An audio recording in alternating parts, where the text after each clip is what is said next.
사도행전 28장 16절부터 31절까지의 말씀입니다. 할렐루야. 반갑습니다. 아침에 보고 또 보니까 더 반갑습니다. 더우세요 많이? 괜찮아요? 괜찮으면 설교할 동안에 좀 꺼주셔도 될 것 같은데, 아니 더우시면 켜주셔도. 제 목소리 잘 들리시죠? 그러면 켜주셔도 될 것 같습니다. 혹시 추우실 분 있으실까봐. 자, 사도 바울이 이제 어쨌든 로마에 들어왔습니다. 이제 오늘이 사도행전 이제 강해하는 마지막 날이에요. 제가 언제부터 시작했는지 봤더니 세상에나 2022년 1월부터 시작했더라고요. 그러니까 이제 계속해서 사도행전만 했던 거는 아니에요. 중간에 막 왔다 갔다 했었지만 그건 2022년, 23년 거의 한 2년 동안의 사도행전을 했었던 것 같습니다. 사도 바울이 2년 동안 이 로마 가택에서 했던 것과 거의 비슷한 시간이었는데요. 가택연금이라고 했습니다. 가택연금은 저기 감옥 같은데 살벌한 데 말고 가정 감옥에서 좀 편하게 있었지 않느냐 생각되지만, 사실은 그 속에서 뭐 이렇게 그 집만 밖으로 못 나가는 그런 감옥이 아니라 그 안에서 사실은 쇠사슬을 차고 있었던 거죠. 오늘 보면 20절에 보게 되면, 이러므로 너희를 보고 함께 이야기하려고 청하였으니 이스라엘의 소망으로 말미암아 내가 뭐라 그랬죠? 이 쇠사슬에 매인 바 되었노라. 이제 쇠사슬에 묶여 있었다는 거예요. 코로나 다 걸려 보셨잖아요, 우리 대부분. 한 2주 동안 묶여 있어 보셨죠? 지금 생각납니다. 저도 한번 예배를 제대로 인도 못할 정도로 코로나 걸려가지고 그냥 문 열고 밥 주면 그냥 밥 받아 먹고 문 열고 이제 밥그릇 밖에다 내다 놓으면 하고, 답답해 죽겠어요. 처음에는 좀 좋았는데 갈수록 살만한 거죠. 답답해 죽겠더라고요. 그런데 여러분, 2년 동안 가택에서 쇠사슬에 묶인 채 감금되었다라는 것입니다. 그럼 그 2년 동안 사도 바울이 뭐 했느냐? 거기서 스스로 자책하면서 놀았느냐? 아니요. 23절에 그가 그곳에서 무엇을 했는지 분명하게 기록하고 있죠. 23절 말씀입니다. 자, 읽어보죠. 시작. 그들이 날짜를 정하고 그가 유숙하는 집에 많이 오니 바울이 아침부터 저녁까지 강론하여 하나님의 나라를 증언하고 모세의 율법과 선지자의 말을 가지고 예수에 대하여 권하더라. 아멘. 사울이 우리 같으면 쇠사슬 묶인 것도 귀찮고 힘들어서 누가 오면 좋아요, 안 좋아요? 짜증나죠. 그런데요, 그곳에서 오늘 본문에 보니까 아침부터 언제까지? 대단한 사람이야 진짜. 아침부터 저녁까지. 나는 은혜 받는 소리가 이렇게 시끄러운 줄 알았는데 2층에 저 아이들이 좀 시끄럽게 하고 있군요. 아침부터 저녁까지 강론했단 말이야. 성경을 강해했다는 거예요. 하나님의 말씀을 가르쳤다. 하나님의 나라를 증언하고, 여러분 모세의 율법과 선지자의 말, 이게 뭐예요? 바로 구약 성경이겠죠. 그 하나님의 말씀 성경을 가지고 예수 그리스도에 대해서 권하더라라는 거예요.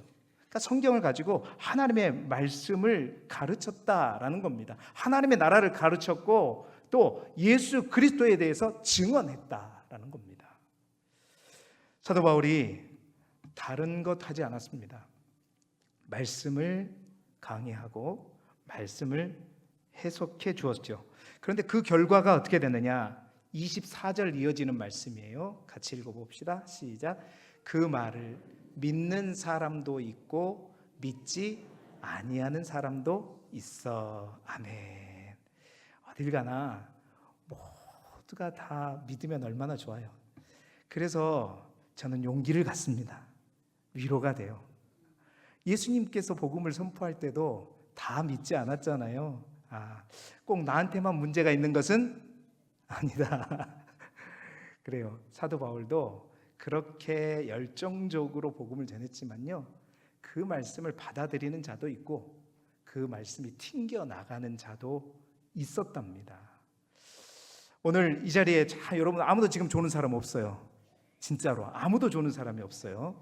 가끔씩 보면 있는데 오늘은 아무도 없는데 말씀이 튕겨나가지 않고 말씀이 그대로 여러분의 마음속에 흡수되어지기를 주님의 이름으로 축원합니다.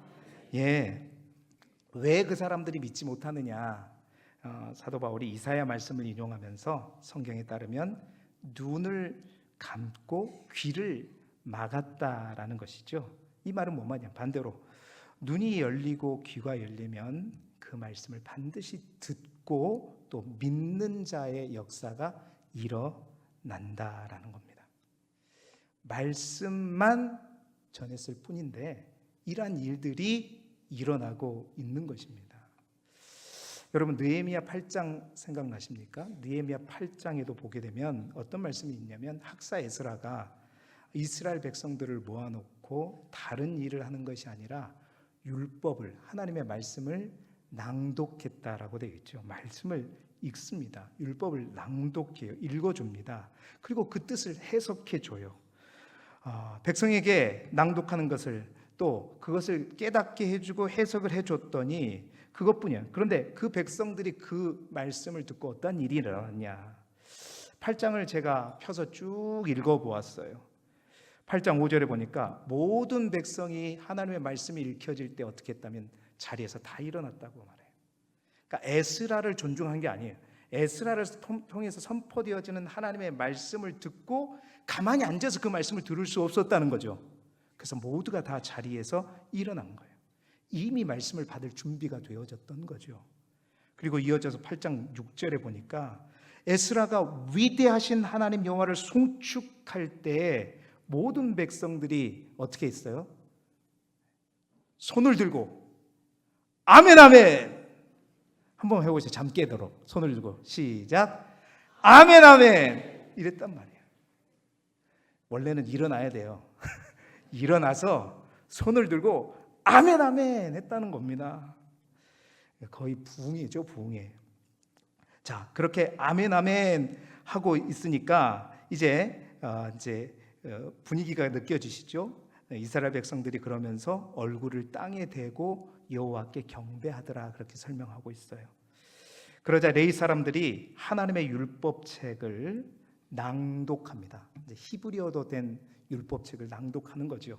그래서 그 히브리어로 된 율법책을 낭독한 이후에 그 뜻을 해석해 주는데 그 당시 포로기 언어였던 아람어로, 이제 히브리어를 많이 잃어버렸거든요. 70년이 지나서 왔기 때문에 아람어로 이제 해석해 주면서 설명을 해 주는 것이었습니다.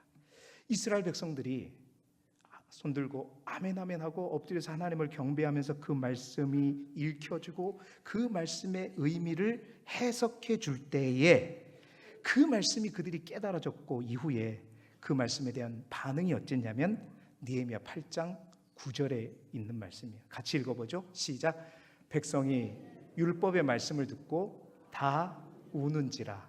총독 느헤미야와 제사장 겸 학사 에스라와 백성을 가르치는 레위 사람들이 이 모든 백성에게 이르기를 오늘은 너희 하나님 여호와의 성일이니 슬퍼하지 말며 울지 말라 하고 아멘. 이스라엘 백성들이 그냥 말씀만 읽혀진 것뿐이에요. 그리고 그 말씀만 해석한 것뿐입니다. 그런데 그 가운데 성령의 역사가 일어나면서 그들의 귀가 열리고 눈이 열리고 그 말씀을 듣는 반응이 뭐였어요? 모두가 그 말씀을 듣고 다 우는지라. 한 명도 우리는 우는 사람이 없어요. 그렇게 다 우는 겁니다. 어느 정도였냐면 다 우니까 이제 레위 사람들이 슬퍼하지 마라. 너무 울지 마라. 하나님의 말씀이 우리 가운데 있다고 해서 우리가 우는 거 회개하고, 그러니까 우리가 왜 70년 동안 저 바벨론의 포로로 끌려가서 이렇게 되었는지 하나님의 기쁘신 뜻과 하나님의 계획과 또 우리의 잘못들을 생각하면서 통회하면서 눈물을 흘렸던 거죠. 그럴 때 레위 사람들이 말하죠.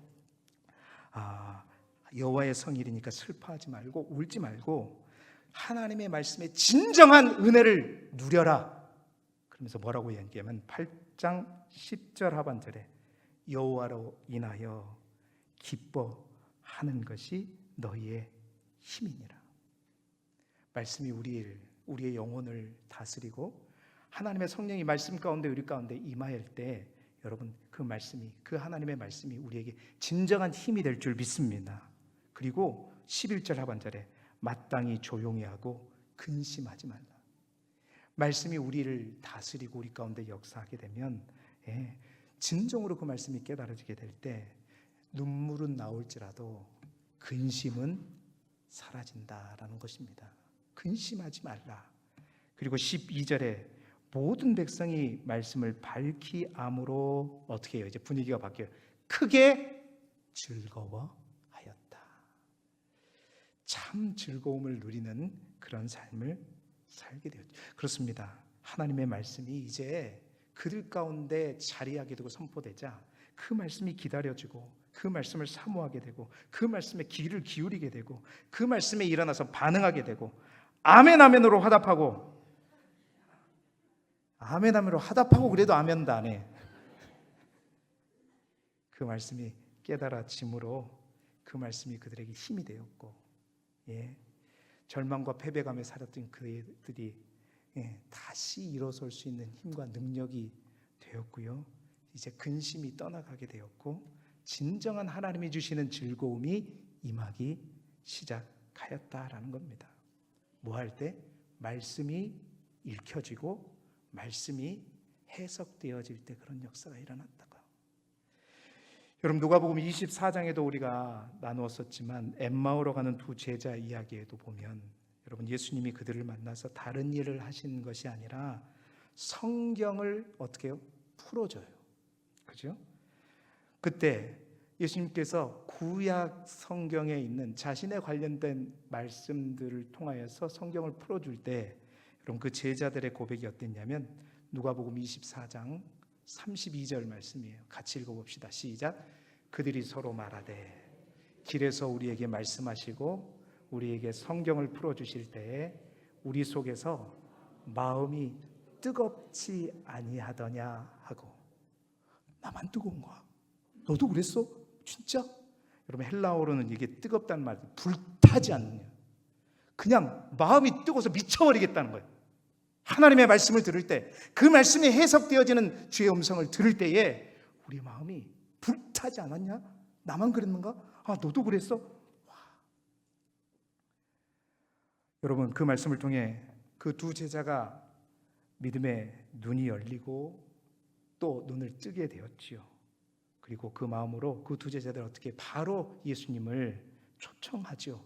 그래서 그 예수님과 같이 식사를 할 때 손님인 예수님이 오히려 축사하시고 떡을 떼어 나눠주는데 어떻게 해요? 그들이 눈이 밝아지잖아요.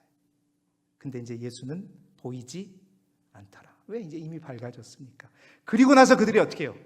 엠마오로 가는 그 발길을 멈추고 이제 다시 방향을 돌려서 어디로 가요? 예루살렘으로 갔다는 거예요. 포기하고 낙심하며 가는 나의 옛 산 엠마오가 아니라 복음의 중심이요, 어찌 보면 죽을 수도 있는 그 순교의 현장인 예루살렘을 향해 되돌아가더라. 여러분 말씀을 읽을 때 또 그 말씀이 선포되고 해석되어질 때 이러한 역사가 일어나게 될 줄 믿습니다. 저는 오늘 말씀을 준비하면서 설교자로서 이런 소망이 있습니다. 여러분 우리 교회에서 하는 일도 다른 일이 아니죠. 말씀드린 대로 저는 지난 거의 2년가량 이 사도행전의 말씀을 여러분 앞에 또 선포하고 또 설명해 주었고 해석해 주었습니다.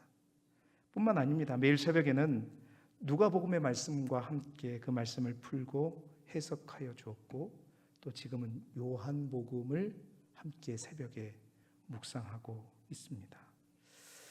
여러분 그 말씀을 선포하고 그 말씀을 읽어주고 또 그 말씀을 해석할 때 물론 믿는 자도 있고 믿지 않는 자도 있지만 우리 길쭉의 대부분의 모든 성도들은 믿는 자들이 되기를 주님의 이름으로 축원합니다. 믿을 때 우리 안에 나도 모르게 눈물이 날 수 있기를 소망하고, 정말로 우리의 믿음의 귀가 열리고 눈이 띄어지는 간절한 소망이에요. 그냥 특별히 다른 거 안 해도, 어떤 예화나 뭐 특별한 어떤 퍼포먼스를 하지 않더라도 그저 말씀 읽고 그 말씀을 해석해 줬는데 그 말씀이 여러분의 마음을 움직여서 정말 그 말씀으로 인해서 감동의 눈물이 나고, 그 말씀으로 인해서 주님을 여러분의 마음속에 더 깊이 초청하고, 그리고 주님과 온전히 하나가 되면서 여러분의 삶의 변화가 일어나는 놀라운 은혜가, 놀라운 역사가 여러분 우리 가운데 임하기를 소망합니다. 여러분, 말씀이 치유하는 것입니다. 다른 게 아닙니다. 정훈 목사의 말이 아니라 하나님의 말씀이 치유하는 것입니다. 어떤 심리학적인 지식, 어떤 특별한 어떤 예화가 우리의 마음을 치유하는 게 아니라, 우리를 새롭게 하는 것이 아니라, 그저 반복돼서 선포되어질더라도 하나님의 말씀이 성령의 능력 안에서 자리할 때 반드시 놀라운 은혜의 역사가 일어나게 될 줄 믿습니다. 그 감동, 그 눈물, 우리 교회가 예배드리는 예배 현장마다 일어나기를 소망하고, 특별히 이 오후 예배 우리가 찬양을 부를 때마다, 그리고 하나님 앞에 고백하며 기도할 때마다, 또 간절히 부르짖어 기도할 때마다 하나님께서 그 하나님의 마음을 깨닫고 우리가 그 감동의 역사로 느헤미야 8장에 있는 에스라 광장에 있는 많은 이스라엘 백성들이 그랬던 것처럼, 엠마오로 가는 두 제자가 그랬던 것처럼 뜨거워지는, 불타오르는 우리 길쭉의 모든 성도들이 되시기를 주님의 이름으로 축원합니다. 끝! 그러면 좋겠죠. 자, 그러고 나서 사도 바울이 2년 동안 그곳에서 이제 담대하게 거침없이 가르치는 곳으로 사도행전이 끝났는데요, 31절 마지막 절을 같이 다시 한번 읽어보죠. 시작. 하나님의 나라를 전파하며 주 예수 그리스도에 관한 모든 것을 담대하게 거침없이 가르치더라. 아멘. 여러분, 오늘 말씀의 제목이 뭐냐면 담대하게 거침없이입니다. 가택연금 상태입니다. 근데 사도 바울은 2년 동안 이 가택연금 전혀 못 나갑니다. 말 그대로 그 안에서도 쇠사슬에 묶여 있고 가택이라고 하는 그 집에 묶여 있습니다. 감옥이죠. 답답하죠. 그런데 사도 바울은 답답해하지 않았습니다. 그곳에서 어떻게 담대하게, 또 어떻게 거침없이 복음을 전했습니다. 이것이 사도행전의 마지막 메시지입니다. 원어에는 이렇게 끝납니다. 사도 바울이 전하니라 담대하게 거침없이. 그러니까 헬라어 원어로 마지막 단어는 담대하게 거침없이 이렇게 끝납니다. 이게 끝이에요. 여러분 생각해 보십시다. 사도 바울은 갇혀 있는데, 쇠살로 묶여 있는데 담대하고 거침없이 복음을 전해요. 그런데 여러분, 우리는 어떻죠? 저와 여러분은 어떻죠? 우리는 갇혀 있지도 않는데, 묶여 있지도 않는데, 담대하지도 않고 거치는 것도 그렇게 많아요. 웃으시는 분들만 많은가? 뭐가 문제일까요? 뭐가 문제일까? 무엇이 우리로 하여금 갇혀 있지도 않고 묶여 있지도 않는데 복음 전달로 하여금 하나님의 말씀을 거침없이 담대하게 못 전하게 하는 것일까요? 여러분, 뭐가 문제라고 생각하십니까? 여러분 가지고 있는 게 있어요? 뭐 있죠? 집에 가면은 밖에서만 이렇게 나왔지, 집에 가자마자 여러분도 뭐 차고 계세요? 혹시 쇠고랑 같은 거? 여러분 남편들 다 차게 만듭니까? 아니죠. 무엇이 그럴까요? 오전에도 제가 정답 얘기를 했는데요, 그 정답이 뭐냐면 바로 우리의 죄입니다. 죄예요. 죄가 우리의 걸림돌이 됩니다. 요즘 이제 안타까운 목회자들의 소식이 많이 들리잖아요. 아시는 분들은 아실 거예요. 또 우리 교단 땡땡땡님께서 또 땡땡땡땡을 하셔가지고 땡땡땡땡땡을 하고 있죠. 우리 교단 목사님 얘기는 놔두고 어찌됐든 젊은이들 가운데 선풍적인 일기를 걷던 한 목사님, 여러분 제가 말하지 않아도 누군지 대충 아실 거예요. 근데 그 목사님이 무너졌습니다. 스캔들로. 거침없이 담대하게 젊은이들 가운데 홍땡땡땡에서 아시는 분은 아실 거고 담대하게 복음을 전했던 분이고요. 저도 그 목사님 메시지 참 좋아했고, 많은 젊은이들이 그 목사님 따랐어요.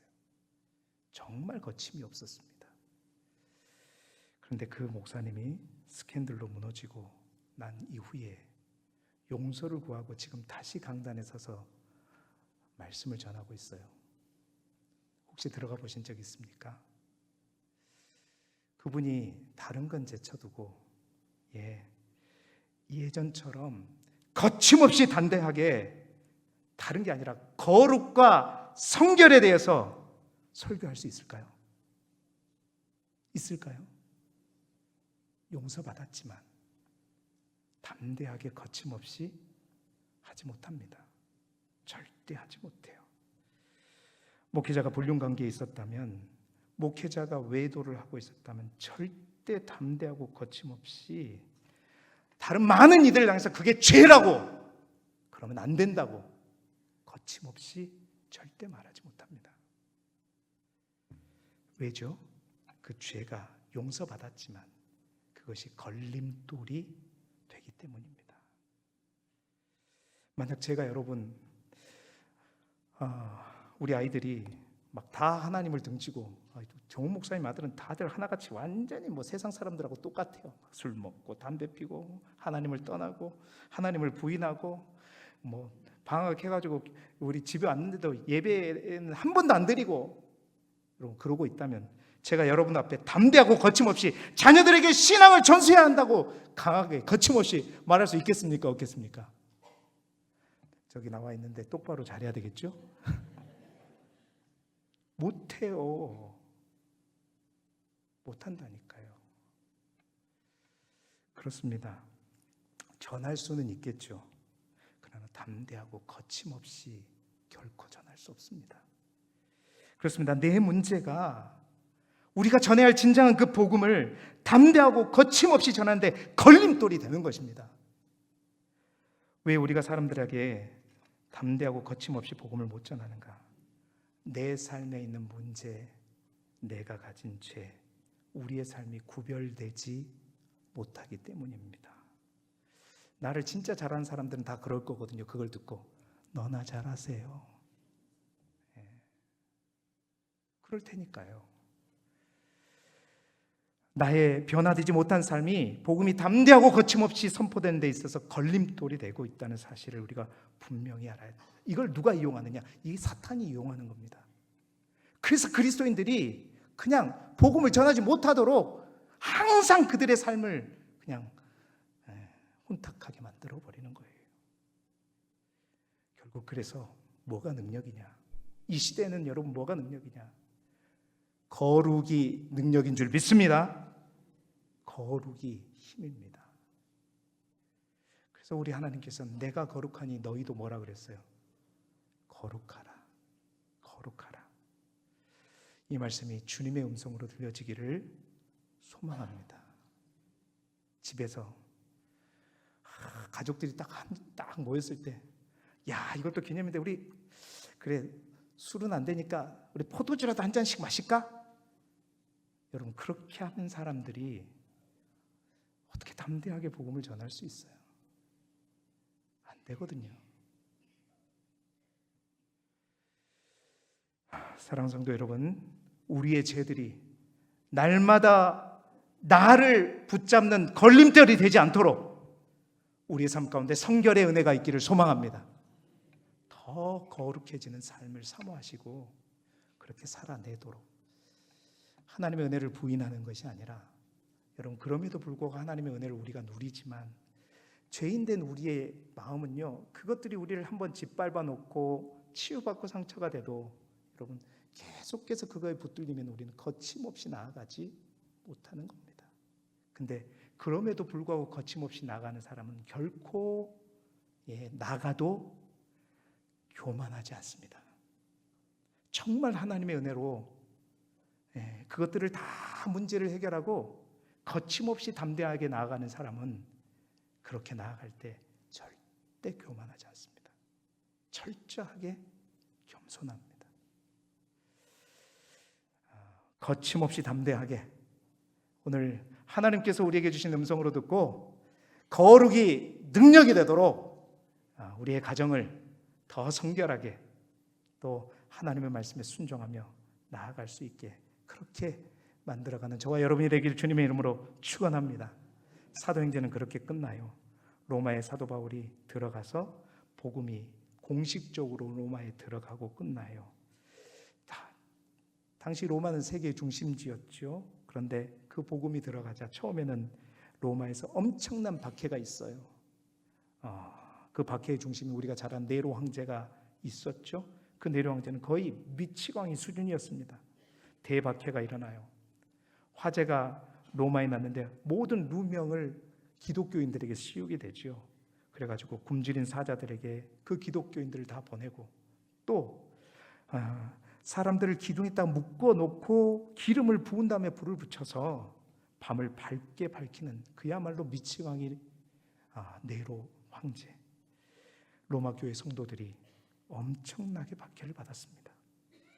그리고 베드로도 사도 바울도 바로 거기서 순교를 하게 되는 거죠. 그리고 그렇게 박해받던 기독교가 여러분 잘 아시지, AD 313년 밀라노 칙령에 의해서 칙령으로 공인을 받습니다. 인정받은 거죠. 콘스탄티노스 황제 때 그렇습니다. 그러고 나서 이제 380년에 데오도시우스 황제 때 드디어 그 기독교가 로마에 뭐가 돼요? 이제 인정받는 게 아니라 국교가 됩니다. 복음이 처음에는 밟히는 것 같고 불에 타 사라지는 것 같지만 결국 그 로마를 점령하게 되죠. 로마의 국교가 되고요. 28장에 기록되지 않았지만 이러한 일들이 바로 로마를 중심으로 계속해서 일어나고, 그리고 오늘 2024년 로마로부터 복음이 계속 전해져서 오늘 우리가 복음을 듣게 되었고 예수 그리스도를 믿는 자들이 우리 또한 된 것입니다. 이게 바로 사도행전 28장 이후에 있었던 일이지요. 그래서 우리가 그 사도행전 28장 이후의 일들을 사도행전 29장이라 이렇게 말하고 있습니다. 바로 그 29장에는 이름도 없이 빛도 없이 수많은 이들로 인해서 복음이 전 세계로 전파되었고 또 우리에게까지 믿게 되었던 것이죠. 여러분, 우리 또한 그 사도행전 29장 가운데 있는 줄 믿습니다. 이제 사도행전 29장부터 누가 써내려가야 된다? 우리가, 우리 길주교회가 써내려가야 할 줄 믿습니다. 그래서 오늘은 이제 거침없이 담대하게 함께 정말 이 찬양을 한번 부르고 싶었어요. 우리 교회에서 이 찬양 한 번도 불러보지는 않았던 것 같아요. 다른 교회에서는 많이 불렀었던 것 같은데 저는 우리 교회에서는 한 번도 들은 것을 본 적이, 제목이 뭐냐면 신사도행전이에요. 악보 잊어버렸어요, 집사님? 있죠? 네. 신사도행전. 그러니까 새로운 사도행전. 근데 제가 이 찬양을 부를 때마다요, 진짜 마음이 뜨거워져요. 새로운 사도행전 29장, 그 주인공, 그 등장인물, 그 무대는 바로 여러분의 삶의 현장이 되고 또 우리 길두교회가 되고 여러분 한 사람 한 사람이 되어야 할 줄 믿습니다. 그래서 우리 주님께서 말씀하셨죠. 복음이 온 세상에 전파되면 그제야 끝이 오리라 말씀하셨거든요. 주님 다시 오실 그 길을 우리가 담대하게 거침없이 예비할 수 있기를 소망합니다. 우리 그 마음을 담아서 함께 이 찬양을 한번 배워보고 또 우리의 마음을 담아서 함께 불러보도록 하겠습니다. 이 땅 위에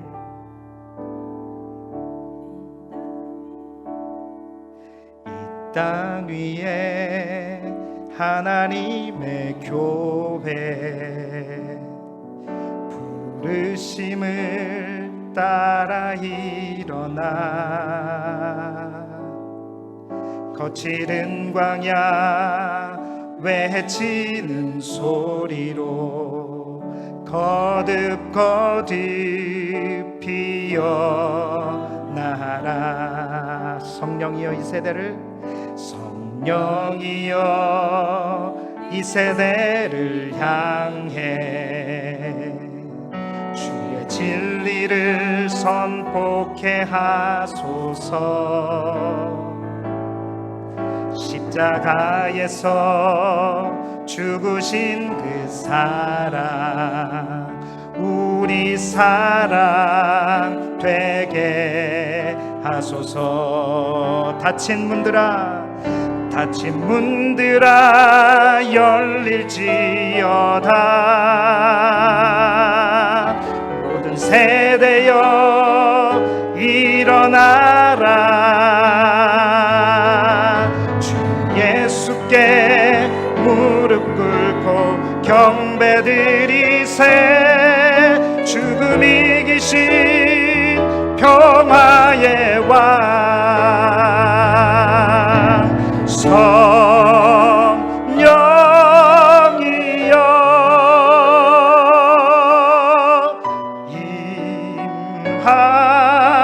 임하소서. 초대교회 역사 같은 권능으로 모든 교회 일으켜 주소서. 일어나라 일어나라.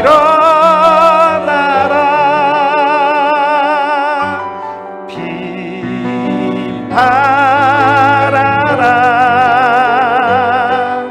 승리의 길 높이 들고 전진하라. 주님 오실 길 예비하라. 뜨거워져요? 큰일 났네. 가사를 생각하시면서요, 우리 다시 한번 불러. 조금 너무 처지지 않게 정말 불과 같은 그 마음으로, 주님의 길을 예비하는 그 마음으로 우리 다시 한번 마음 담아 믿음을 담아 한번 불러보겠습니다. 이 땅 위에 하나님의 교회 부르심을 따라 일어나 거칠은 광야 외치는 소리로 거듭거듭 피어나라. 성령이여 이 세대를 향해 성령이여 이 세대를 향해 주의 진리를 선포케 하소서. 십자가에서 죽으신 그 사랑 우리 사랑 되게 하소서. 닫힌 문들아 열릴지어다. 닫힌 문들아 열릴지어다. 모든 세대여 일어나라. 주 예수께 무릎 꿇고 경배드리세. 죽음 이기신 평화의 왕 성령이여 성령이여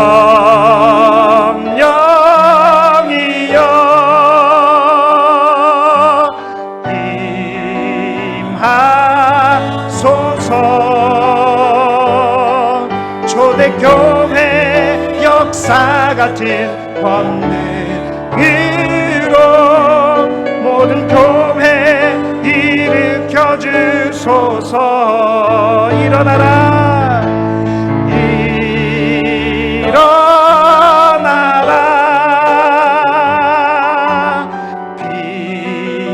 바라라. 승리의 길 높이 들고 전진하라.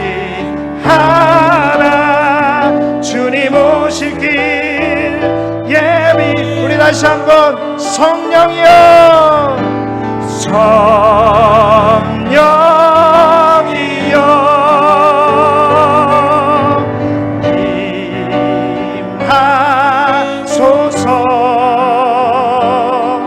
초대교회 역사 같은 권능으로 모든 교회 일으켜 주소서. 일어나라 비바라라. 승리의 길 높이 들고 전진하라. 주님 오실 길 예비. 우리 다시 한번 마지막으로 성령이여 성령이여 성령이여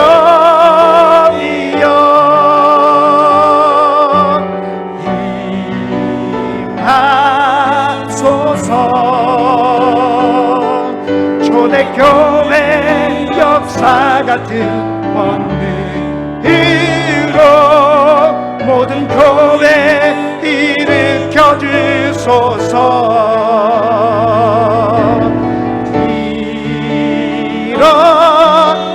일어나라 비바라라. 승리의 길 높이 들고 전진하라.